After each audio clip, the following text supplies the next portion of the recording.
Welcome to my getting completed kitchen. I got myself a little pour over coffee pot and oh look, it's done. And I got this really cool Brewista water heater. That is my water temperature. And this was very expensive actually. This was like one of the most expensive ones, but I love the way it looks. It matches my kitchen perfectly. Let me step back and show you what's happened so far. This is done. We have to get a spacer for there. We're missing the spacer for above the fridge. Sorry, the kitchen's a mess right now. I'm making all my HelloFresh meals. I'm meal prepping. And at least I have a countertop now and my new stove. So let's take a little tour. This is the pantry. Look how tall it is. I'm going to need a ladder. Here's the coolest part of the pantry. Soft close drawers. There are 3 drawers on the pantry. And I haven't put a lot of stuff in here yet. My bags and my tinfoil and all that's in there. Got some of my bakeware up here, but this has to be attached. This slides out, and I haven't put anything in here yet because we have to put that one on the bottom. That slides out. And of course, you know, my fridge. I already have things up there. Oh, I have to tell you what happened with my microwave. I am so pissed. I ordered the microwave, right? And it was here. And the guys were here putting in all the cabinets. We take the microwave out of the box. The whole bottom of the box was dented. And it looks like, my husband said it almost looks like they dropped it off of a truck or dropped it off of like a pallet or something. The whole back of the microwave and the corners were dented. And it was really unusable. I mean, it could be leaking. It could be working wrong. So I have to go back to Lowe's with the stupid microwave. $500 microwave I have to go return and try to get another one. But in the meantime, we have this whole mess going on. Oh, anyway, look at my glasses are all in here. So these are all my barware glasses. And I haven't put anything up here yet. I have to adjust this door. We haven't done anything up here yet because we have to run the electrical. We're actually going to run it down through here. More glasses. I don't care what this wall looks like because all of this is going to be backsplash tiled. So that'll all be tiled. This whole wall the backsplash is going to go from the top of the countertop all the way to the top of the wall. This whole wall is going to be stone and then stone all around there. So it's going to be pretty cool. And then the floating shelves have to go up. There's going to be floating shelves and an L in that corner, across, and 2 floating shelves here and across on this wall.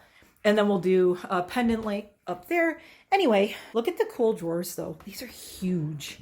Huge. All I have are 2 rolling pins in here. I love the soft close drawers. Oh my God. Some of the plumbing outside to the deck is done. Obviously, we can't put the sink in yet. This is all open. The countertop is going in sometime in June. They are coming out to measure the template. Everything is in place. So they're coming to measure the template for this on June 8th. I will have all of this cleared off of here. We just have some wood on top of the countertops temporarily so I can have somewhere to cook and everything. Yeah, that's the kitchen so far. I treated myself to a pour over coffee pot for my new kitchen. When I have the floating shelves here, all my coffee supplies are going to be, my coffee and tea is going to be in this area. This is kind of going to be my little coffee station. If you know me, you know I love my coffee. I have my espresso maker over here, and that will end up probably going over there. And I have all these different, the Monin syrups, which I love, toasted marshmallow. If you want to make like a s'mores drink, highly recommend that. I can put links to these if anybody's interested. The Le Syrup de Monin is a very bougie version of the Torini syrups. If you know the coffee syrups you see in coffee shops, I have a pure cane sugar back there. I just got this honey sweetener for my husband. Now, I like all these syrups because they're all organic and there's nothing icky in them. They're really good. I have a sugarcane cola, so I can take my Voss sparkling water and put a little bit of that in it to make a mock Coca-Cola, which I am trying to quit drinking because I have to lose weight. Okay, so let's do this pour over here. I have been wanting to do this so long because I'm a coffee snob and I always want to learn how to do it. So I have my little pot here. This is hard with one hand because I'm holding my phone. Hold on. Okay, that's off. Then we take this, put it there. This is the coffee, the shag coffee, the rum barrel roast that Angela bought me. And we are going to put I like this. I got this on Amazon too. I'll put links to all this. I'll put links to this and this in case you're interested, or you know, somebody who likes coffee. This is really cute. I liked the one with the bamboo that's washable in the display. And the thing where it holds the spoon. It's a little thing, but that's like my favorite thing because I tend to lose stuff like that. I'm like, oh, I've lost the spoon. So we put two, well, I'm only making 2 cups of coffee right now. So we're going to put 2 in there. Put my little spoon back. So this is my fancy schmancy pot. And from what I've read, the secret to the pour over coffee is pouring this very, very slowly. And using, you can't just dump any water in there. You have this little tiny gooseneck. And here we go. Oop, I'm already going too fast. You're supposed to go like really slow with it. And then it's kind of like, does anybody do French press? Then you let it bloom. It's called letting the coffee bloom. That's why you want to go slower. Why are you not focusing, camera? There we go. This is kind of hard one-handed, but I'm trying to do it.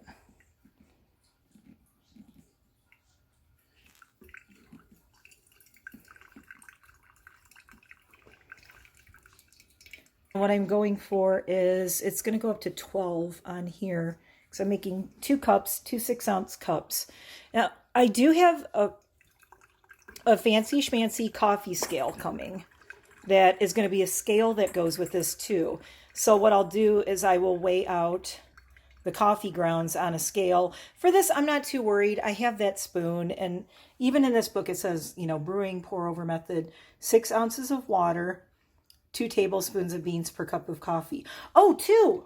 Oh no. Okay, wait. I need 2 more spoons. Yikes. It's a good thing I just reread that. I'd have really weak coffee. I'm kind of glad I did this. I only did 1 cup. I wonder if this will turn out better this way, actually. I thought that didn't look like enough coffee. So, yeah. Whoops. I did actually make a pour over the first day I got this, but I didn't have this pot yet. And somewhere a barista is watching this and cringing because I'm pouring way too fast, I can tell. There we go. This smells so good. So this takes a little bit of patience. You don't rush it. Oh, and I have my Not a Day Over Fabulous cup that Mary got me. If you remember seeing my little friend mail video, Beautifying MZ here on YouTube, sent me that. And it's so cute. Look, it's got a little crown in it. So this is going to be my very fancy little, and I got my little stirrers in there. I think I only need 1. We'll use the little gold one. Okay, so a little bit more water. And it's going around the edges. Still probably... Okay, so now, see how it's bubbling? That's, I believe, what is called blooming. From what I remember when I used to do French press all the time. I used to only make French press coffee. Now I'm doing the pour over. If I'm doing this wrong, somebody comment below. I mean, all I've done is like Googled it, and I have this in the book that came with the coffee pot.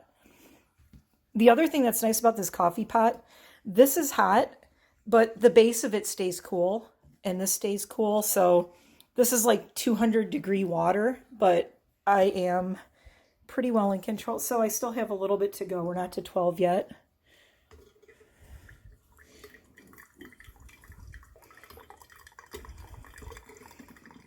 Ooh, this is the perfect little spoon for this. So I'm just going to stir it around.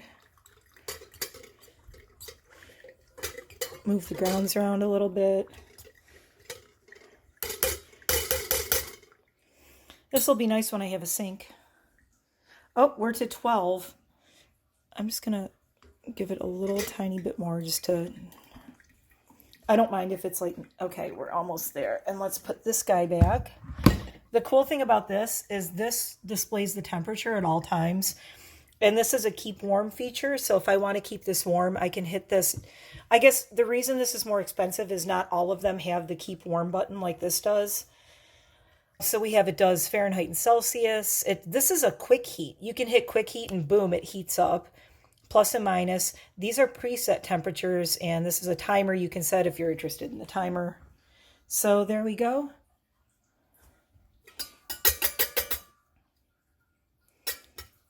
Looks like we're done. I hope I did this right. Did it on Saturday, or I think Saturday I did one, but I didn't have this yet, and I still don't have my scale. But I didn't have that. I just boiled some water and dumped it in there. And I kind of just slopped it in there, so it wasn't exactly like the smoothest. So here we go. My first official correct pour over coffee, I hope.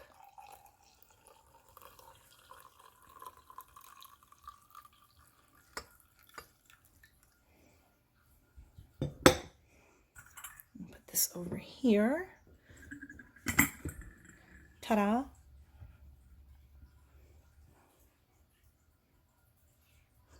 I'm smelling it. It smells really good.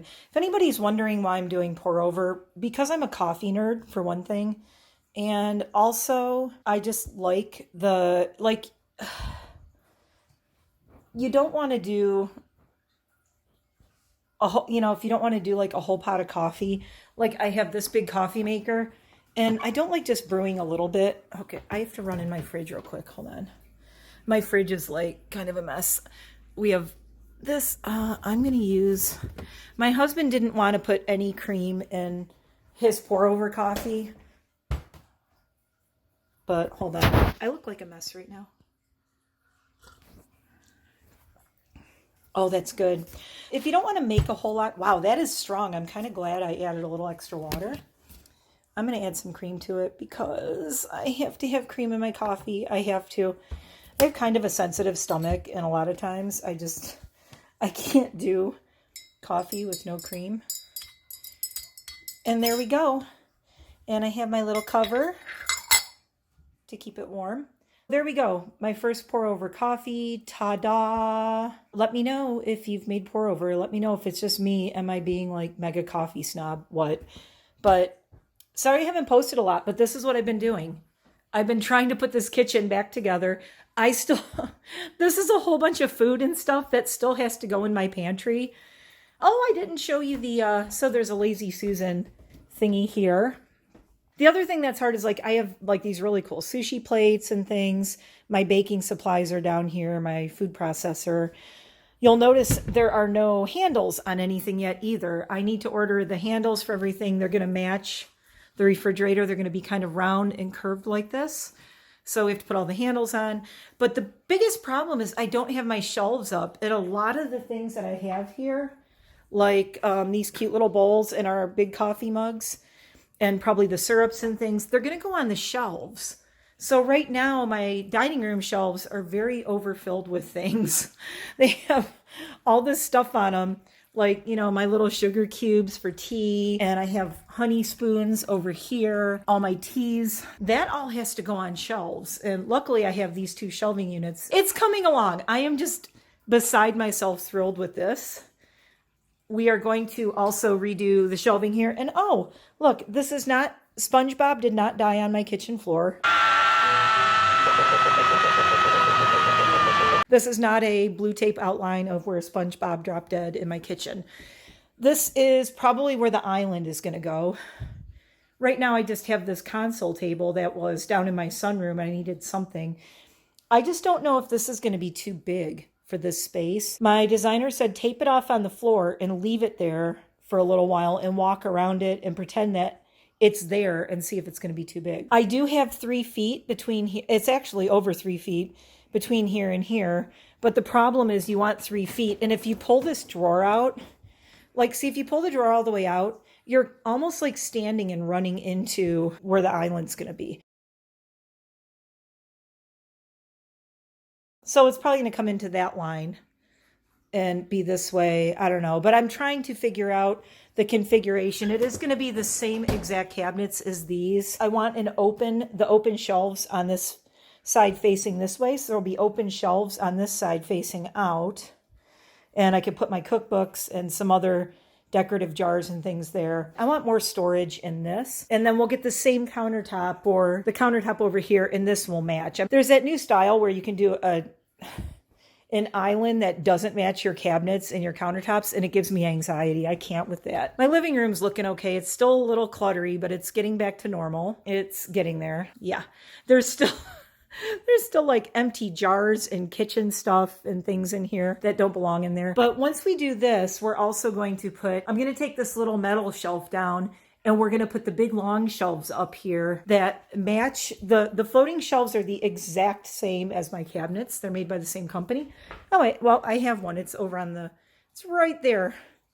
Right there under those plants. It's teetering on top of those two little boxes. Oh, I'm taking this out this week.